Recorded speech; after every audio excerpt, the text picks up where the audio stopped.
Magazine Monday. Magazine Monday. Magazine Monday. What are we reading today? Oh, I got a little bit of haze on the old skaboodle. Let's wipe that off. Yip-a-doo-doo-doo-doo. Train is going round the track. I really like how the light hits the scenery on this now. Installed a nice little overhead panel. Ooh, that's bright. And let's see if we can back up away from it. Yeah, that is awesome because it just douses light in this area of the garage. So when it's late at night, I'm able to accomplish the things I'm able to accomplish in the middle of the night. In the middle of the night, September 1999. Dave Barrow. Guy's an inspiration. You're an inspiration to us all, man. 25 years at the Cat Mountain Santa Fe and the Pacific Electric. A railroad you can model, or can you? We'll find out in this next episode of Amtrak Electric. I don't know. Always just locomotives that I didn't really understand. You know, the AEM 7, the AEM Amtrak 7, the Mark AEM 7, the SEPTA 7, the New Jersey Transit ALP 44, and just all that stuff. Hi, man, we're doing Athearn Genesis, so let's rock. Look at that. 99, what a year for the Genesis. It was the Genesis, meaning the beginning. In the beginning. Look at this. We got the railway post offices. I always love these things, man. I miss old school Model Railroader magazine where there was tons of buy our stuff.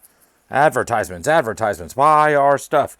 But you would see things like this. Look at that. I remember when the old Atlas SD50 came out. Yes, tell us, Grandpa Timmy. Well, if I must, I thought it was really cool. Other than these, what kind of couplers are those? What kind of crap is that? That's crap. We don't need those crap couplers. Let's get the micro scale ones out there. Let's get it done. But just to see, like, that changing of the guard when you really started seeing some really good models coming out. Look at that. You could do the tight turns with the tight turns. I love this. Next month in Model Railroader, we're going to discover the Golden State Model Railroad Museum. Layouts in 3 scales in 10,000 square feet. Well, come on down to the San Diego Model Railroad Museum. You'll see a little bit more than that. All right, let's keep going. I miss the Walthers catalog that looked like that. Look at that. You got an Athearn stuff all in the front. Everywhere. You got the F units. Yeah, I don't even know. What is that? What is that? Is that a 462? 464? I can't even tell from here. And you got your Genesis SD75i. I remember when these came out. Man, so cool. We still had to build them until they started actually building them for you, and it was really cool. Here's what you get with the gold ribbon. Serious kids, who does not want to wear the ribbon? He does not want to wear the ribbon? You ever watch that Seinfeld episode where he doesn't want to wear the ribbon? Hey, man, I'm walking in the marathon. I don't need to wear the ribbon. Got the old DT and I. The Detroit, Toledo, and Arlington. Gotta love the SD, or not SD, the GP40-2. GP, remember, 4 axles, not 6. But you gotta count the fans, and you'll get there. All right, let's keep moving. Choppa, choppa, choppa, papa, cheepa, choppa. Gotta love this. Love these old school stations. And then Walthers. Look at that. You Cornerstone Series, you. Look at you cute guys there, mate. Easy Track. In HO scale, I'm a fan. In N scale, kind of lame. HO scale Easy Track works a lot better. N scale, Marklin. I want to run my Marklin. I'll run my Marklin. I'll run my Marklin. Yay. You run the Marklin. AC 4400 right there in the old CP, which is now CP and KC. CPKC? CPKC? Canadian Pacific in Kansas City. Oh, back in the day. So nifty pifty. Gotta love these things. I've said it before, I've said it a million times. I miss the metal grab irons. I mean, I know a lot of the ready to roll, they'll do the grab irons on the nose and the grab irons over the windows and stuff like that are metal. But then the grab irons or the, they're just in plastic, and it frustrates me. The Cat Mountain Santa Fe, though, this does not frustrate me. This is inspiring. This layout inspired me so much, just seeing the pictures. And I'd go online and try and find pictures of these. You could tell this is an old school Athearn SD45. You could tell because it had this roof piece actually lifted off. But obviously he glued it on in, maybe put some constant running incandescent bulbs, not LEDs at the time. They had the 1.5 volt LED bulbs. Maybe even had a strobe on there. But you could also buy the kits for that strobe. I miss that. Just a cool look. Do a couple of upgrades and it would look great. This doesn't make sense to me. Pinstripe Santa Fe Jeep 38. Maybe. Maybe they had them. I don't know. But moving on, we have the... I've seen this a million times. I've always pointed this out. SD45 Kato unit. Just a great looking unit. Right out of the box, ready to rock and roll. I mean, you still had to, cut the sprues and put on all the grab irons and whatnot. But, here's a GP35, Kato looking GP35. You can kind of tell because Kato Jeep 35s had that little front piece right there. And 3392, I think that was a regular. But I love this. This looks like a brass auto rack. Anywho. Moving on, love this. There's another GP35, working the local. Love how he has this all set up and decked out, ready to rock. Look at that CF7 right back there, hiding. Those used to be rail power product shells. And you had to get the detail kits through all the Details West and whatnot. Same with these GP30s. That almost looks like a Proto 2000 GP30. Which I have upstairs in my office. I have one of those still. Just kind of chilling on a display. Love it, though. And I love the staging yards. Said this a million times. It was like one of those things where you would take... a lot of the times people would have the staging yard behind a panel. And Cat Mountain, Dave Barrow, was very adamant about taking those staging yards and dressing them up. Still keeping the... You'd have your backdrop, and it wouldn't be a staging yard. I mean, it is a staging yard, but you would model it as just a regular yard. No big deal. Hey, this is where the yard happens here, blah, blah, blah.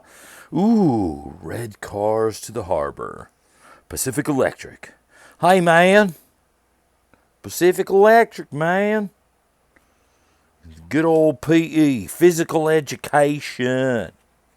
Physical education, man. We got to do sit-ups, push-ups, stand-ups, stretch-ups, jump-ups, jumping jacks, jack jumps, all that fun stuff, Firestone Boulevard. I still, look at that, Florence Avenue, Firestone, all these places. Slauson, where is it? Yeah, there it is right there. God, working in L.A. Which reminds me, actually, I remember working on the movie G.I. Joe down in City of Commerce, or City of Industry, or was it Commerce? It was called Commerce, I think. We worked at it was an old factory where they assembled parts for the space shuttle, and it was just so cool. Look at this layout. Let's take a second. I know this is sideways now, but I mean, look at that. That is just something else in itself. God, man. But yeah, all the area down there in, south of downtown LA, it was so randomly cool. All the different tracks that just wove in between all of the industry buildings. But I remember working on the movie G.I. Joe, and right next to where we were at, there was these 3 tracks, and I just remember on my lunch break there was Union Pacific 2 SD70Ms just pushing and pulling in a couple of cars until they got a string of cars together, and then they left, and then these 2 genset units coming in and pushing in cars. But man, not much different than it was back then, except for, I mean, these tight turns with the Pacific Electric. But it's so cool to see them steeples. So cool. Look at that. Pacific Electric building. I wonder what boulevard that's on. It says it's down in San Pedro, the San Pedro Municipal Building, which actually, San Pedro, that's where I went and checked in a lot of the times to work on Pirates of the Caribbean 3. So, hey, man, rock and roll Hollywood stories. Gotta love a nice little Rio Grande SD40-2 right there. It's not the tunnel motor, it's just a regular SD40-2 with the bigger Rio Grande lettering, 5090. Gotta love these, what was that, the gyro light or something? I like the snowplow. Look at that high snowplow. Very Rocky Mountain-esque, very Southern Pacific, very Union Pacific. Union Pacific had a lot of high plows as well. That's a good-looking locomotive. Ooh, look at these 28Cs, U28Cs with this low. That's not even a snowplow. That's just like, hi, man, get these rocks off the rails. Push them out of the way. But, man, look at that. War bonnet, the old U28C, the lighting rig on that. That would have been so cool. It looks like there's a U30CG back here, too. But, yeah, the U28Cs. Here, let me read the thing. But, yeah, the U30CG. Here, let's see. Read this really quick. Clean power and a sunny day combined to create this colorful photo of 2 U28CGs and a U30CG. So they were 28CGs. Okay. If anybody knows why. That's just a beautiful looking train. And then a pinstripe RS unit. Gosh. Modeling palm trees. Now, folks, read this article. Actually, I do remember this article from back in the day. Read this article. I have done my due diligence in modeling palm trees. There's a couple down in the Edison project. Dawn of the Dash. Just not as sexy. But, yeah, look into doing palm trees. Any of you SoCal modelers, there's a couple of companies that do basic plastic kits that you can upgrade a lot of stuff on. And we're getting a lot of glare here. Got to get rid of that glare. Let's not do the glare. Look at that, C30-7. I always thought the U-boats were just not, they just were not aesthetically good-looking engines. But something about a C30-7, the predecessor to the B and the C40-8s. Look at that, you even got a nice little blueprint. Little blueprint. Of course, it's not a blueprint. It's more of a white and black print. But, hey, you get the point. Great-looking unit, though. I have to give credit where credit is due. Especially when they started doing the SF30Cs with that bigger nose. Those looked cool. Those looked really cool. Look at this guy. Is that... Can't, if I can get rid of some of that glare. Anyways, 8075. Good on you, bro. All right, let's finish up this magazine. We got some Overland brass. High-priced Overland brass. Way too expensive for anybody to really afford back in the day. But you could if you wanted it. I really like these old, as they called them, the H60. Or what were they? HH. Hang on. It's got to be on the thing here. There we go. HH660. But yeah, just really cool looking switchers. Gotta love it. Gotta love it. Nice little yuppie caboose. Which I have hiding over there behind this carousel. There's a UP caboose back in there. Look at that carousel. That was in one of the boxes, random boxes donated to the Railroads Rock Foundation. Okay, let's go. Wabash. We're still moving, still doing cool things. What are we doing? Ooh. Northern Pacific. Gotta love a good Northern Pacific RS unit. This is probably an article on car card. Roll those reefers, man. Roll them. Look at, there's another good picture. If this is a shelf layout, I would just be so juiced. They weren't as popular back in the day. You either had a 4x8, 5x9, something like that, 5x10 layout, and you just run in an oval if you're at home. Some guys had, walk around where it went around the shelf of a, the spare bedroom. Gosh, one of my favorite steam locos, the GS4 in daylight. Landscape lighting, pre-LED. But once the LEDs came out, man, it was all over but the clover, Rover, as my Uncle Lloyd used to say. Look at that. Winnipesaukee. Did I say that right? Winnipesaukee. Yeah. Go me. Speaking of which, Winnipesaukee Central. Look at that. Just a simple layout. Gotta love it. Love the divide on this. Look at that. Such a simple layout, but with a view block, you pretty much have two layouts in one in a small area. And I'm looking at this, and I would venture to guess this is like a 4x6. Where does it say? What are the dimensions here? Am I missing this? Where's the... HO scale, demonstrates layout, scenery techniques, blah, blah, blah. It's not really giving me... Oh, there it is. 4 feet and a half. 4 feet, 1 inch wide by 6 feet long. Yeah, let's go. Really cool. What a great design. Great layout design. All right, buy our stuff. More stuff. Just buy it. Advertisements. Signs. Functional, but also fun. Whatever that's about. Standard Hobby Supply. Buy more stuff. More stuff to buy. More stuff to buy. Gotta miss those Penn Centrals. Look at this random... That's like supposed to be a bay window caboose, but it's like... Yeah, I'm just like kind of a bay window caboose, but not really. But I got these other caboose with me. I like my caboose brothers. Leave me alone. All right, let's see. What are we going here? This looks like me and my brother. Look at that. We're hanging out. Look at those haircuts. That is so Dumb and Dumber. Oh, my gosh.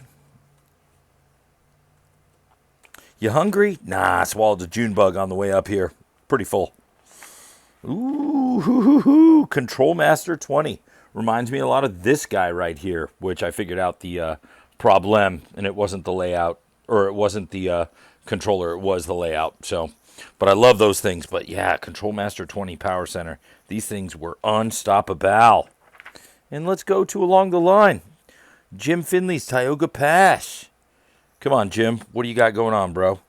From 1967 to 1971, Model Railroader published Letters from Jim Finley, which chronicled the attempts of a model railroader to still practice his hobby under the adverse conditions of being an army officer stationed in Korea.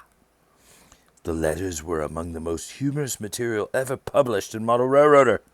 They also served as a place for Jim to hone his ideas on what a good model railroad should be. When he came back stateside, Jim still didn't have a space for a basement empire, but what he did with 8 foot 9 inches and 11 by 3 inches in a mobile home was inspiring enough to be inspiring enough. Okay, if I could hold the camera correctly. There's the article, there's the words I just read, and everybody have a wonderful rest of your day. Remember, the most important signal you're going to get is going to be your next one. The most important signal you get is going to be your next one, mate. Conrail for you, Ev. And I know we haven't been putting any new Railroads Rock shows out. Evan has, I'm not going to dive into any personal information. I'm just going to say, he has been very busy with personal life stuff, and he's just such a good friend to me and such a good dude. And we will get back to doing Railroads Rock shows as soon as we can. Until then, we're just going to be interviewing other folks, and Zeke's going to step in on stuff, and we're very thankful to just be kicking ass and taking names.